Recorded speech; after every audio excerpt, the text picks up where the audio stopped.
Welcome back to the Secret World of Og, Chapter 12, Patsy's Adventures with Snavely. Patsy and the two animals kept right on running past the cave and on around the curve in the hillside. As Pamela had said, once Patsy got going, it was hard to stop her. It took a while before she ran down like a clockwork toy, slowed to a trot and then to a walk, and finally sat down on the roadside, panting heavily. The green people had jumped out of her way as she ran. Some of them had dashed into the little houses to hide.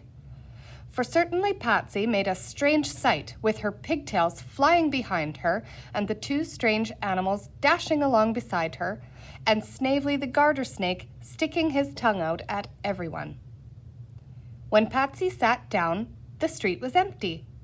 She looked about to get her bearings and realized that she was lost.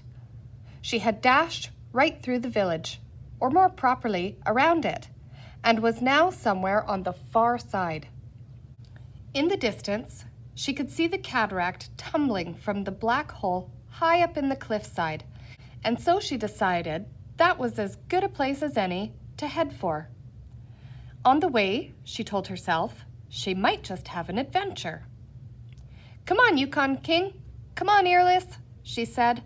"And you too, little Snavely." And she wound the snake around her neck so he'd be safe. When they reached the first house on the outskirts of the village, Patsy decided to look inside, for she had difficulty in passing anything with an opening in it. She was always peering into boxes and cupboards. When she was smaller, her mother had great difficulty in stopping her from going into strange people's houses. When Patsy peeked into the opening, she saw a group of green people seated on benches around a low table. The walls were covered with the same kind of fuzzy material that grew all over the ground and the rocks. There were 3 pictures, all framed neatly, one of Donald Duck, one of Tom and Jerry, the cat and mouse team, and one of Black Bart. They were all covers torn from comic books. The idea appealed to Patsy, who decided she would try to frame some for her room when she got home.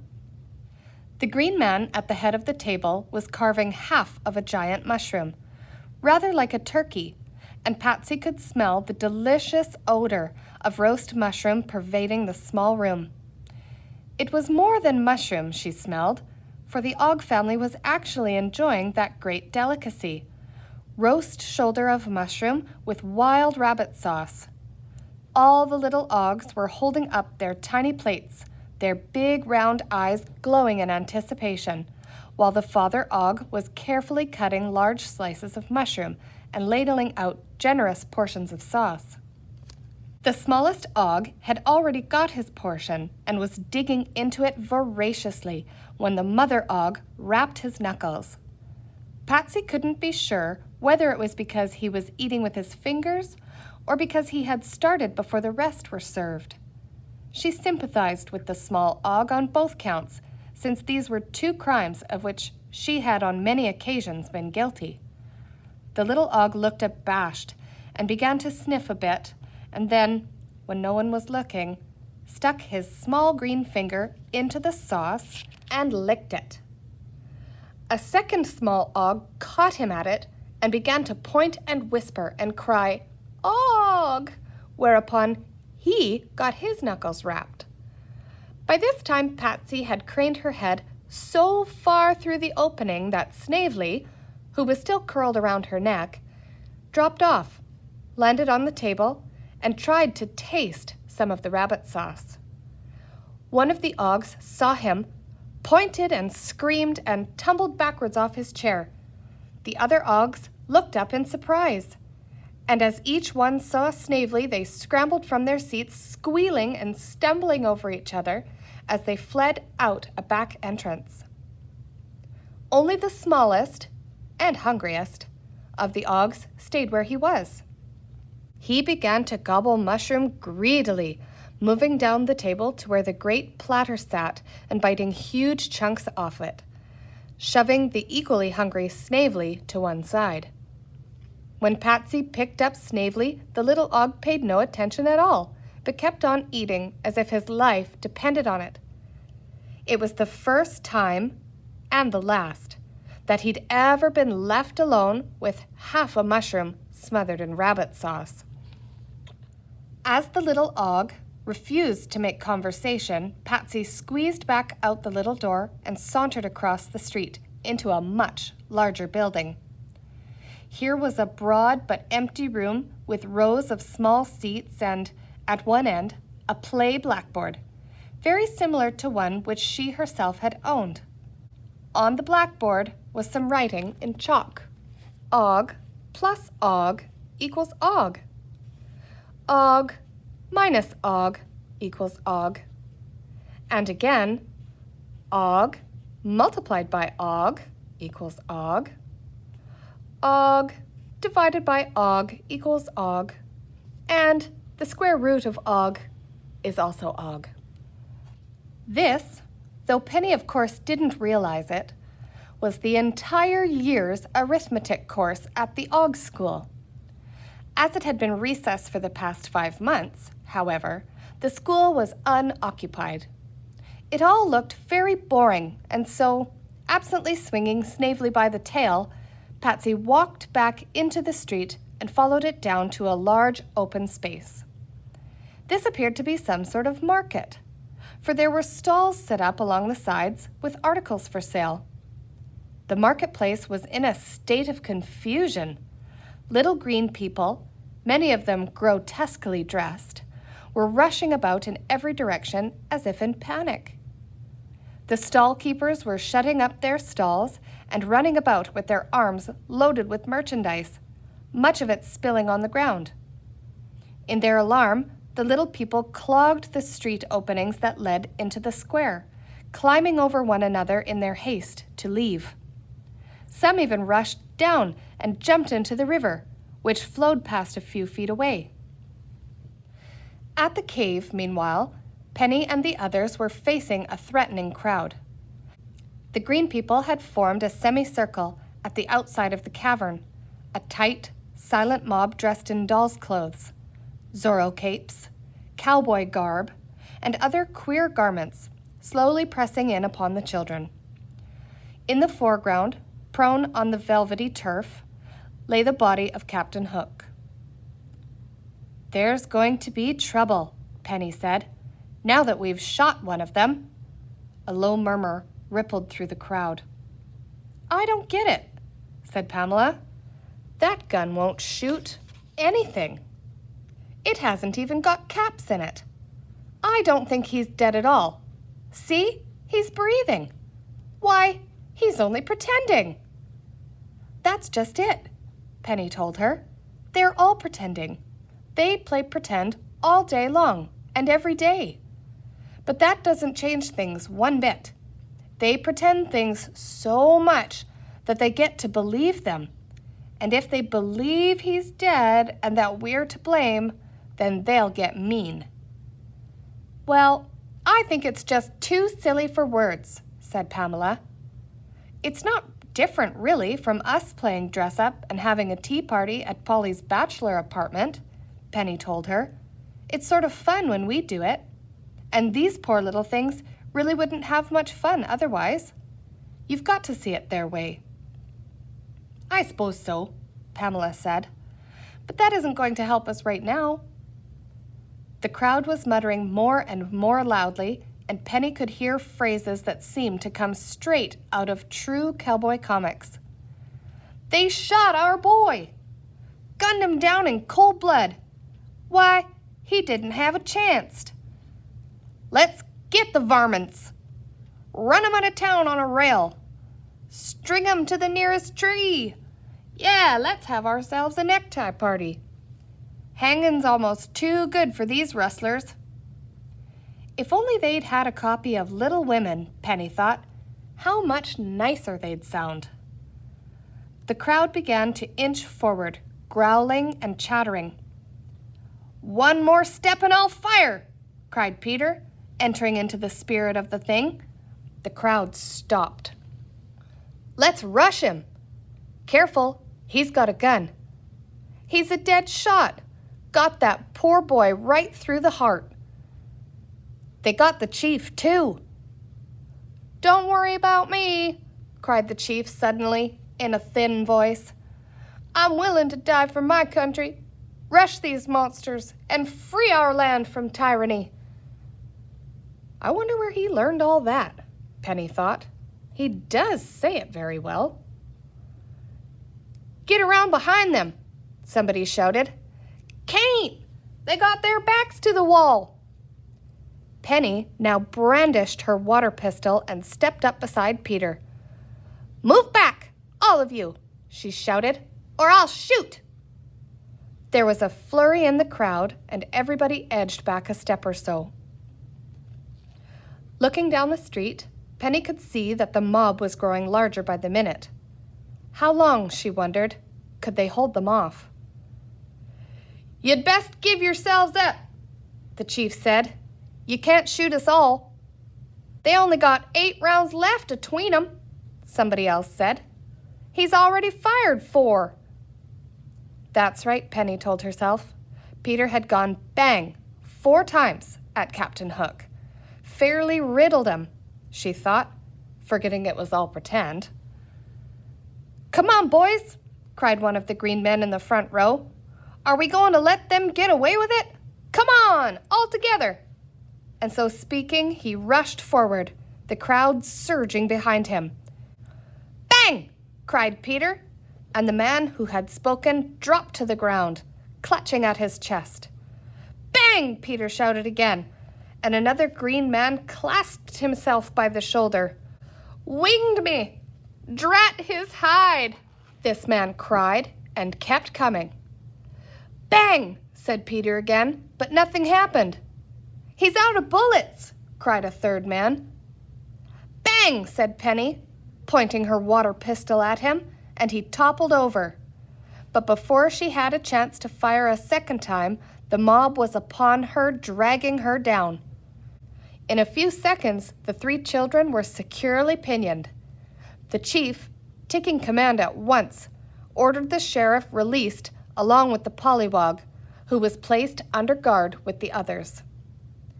"A fine how do you do, Sheriff," said the chief sternly. "I had to think of my wife and children," said the sheriff, his nose running slightly. He looked about fiercely, as if to make up for his failures. "Them varmints'll pay for this," he hissed, staring at the captured children and wiping his nose. The crowd edged forward as the sheriff produced a length of rope, which Penny recognized as a worn-out skipping rope. "Let's get it over with," he cried. "String 'em up to the highest tree," shouted a voice in the crowd. "Silly," Pamela whispered. "There aren't any trees." "All the same," Penny told her, "I don't like it one bit. They really mean it, Pam."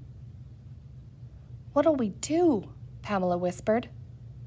"Well," said Penny dubiously, "there's always Patsy." "Goodness knows where she's got to," Pamela said. "If she's going to save us, she'd better hurry." Patsy, at this moment, was standing in the middle of the square, which was now quite empty. "There's something real jalopy about this," she said to the animals. "People aren't usually this scared of me, even when I go cross-eyed. I don't think they were very scared of Penny, else why didn't she come back to us?" She sat down in the middle of the square to think about it. Yukon King and Earless Ozdick sat down with her. Each of them believed that they had frightened off the people by being fierce, untamed dogs. They sat bolt upright on either side of Patsy, trying to growl in a menacing fashion. Yukon King was pretending that he was Fang, killer wolf of the Klondike. "Let's go down to the river and explore," Patsy said, scrambling to her feet. "Maybe we can scare more people," she added, wickedly. In her excitement, she forgot about Penny and the others, and now, when they needed her so desperately, she skipped off toward the river, with the animals romping beside her and Snavely flopping about on her neck and shoulders. The river was full of boats, moving up and down, many of them loaded with bright mushroom tops, and others with dried mushrooms split into timbers. The boats had flat bottoms, and there was a man in the stern of each with a long pole to push it against the stream or steady it in the current. Patsy lay on her stomach on the edge of the bank and looked down, holding tight to Snavely, who was doing his best to wriggle out of her grasp. A heavily loaded boat with 2 men in it was passing directly beneath her. One of the men looked up, saw her peering over the edge, screamed something, and dived into the water. The other, without even looking, dived after him. Patsy squealed in delight at the spectacle. She leaned farther over the bank to get a better view and, as she always did, fell in. In front of the cave, the lynching bee was being organized. "Here, Red," cried one of the chief's men. "Take this rope and string it over a good high branch." Pamela began to giggle. "He called him Red," she said, "and he's as green as grass." "It's part of the game," Penny told her. "They change their names every week. They get them out of comic books." "Well," said Pamela, still giggling, "he'll have a hard time finding a branch. There aren't any branches." But Red put the rope over his arm and began to clamber up the side of the cliff. He hooked the rope over a ledge of rock just above the cave and let one end drop. A man below, wearing an old straw hat, seized it. "Him first!" cried the chief. "He's the one who started the shooting."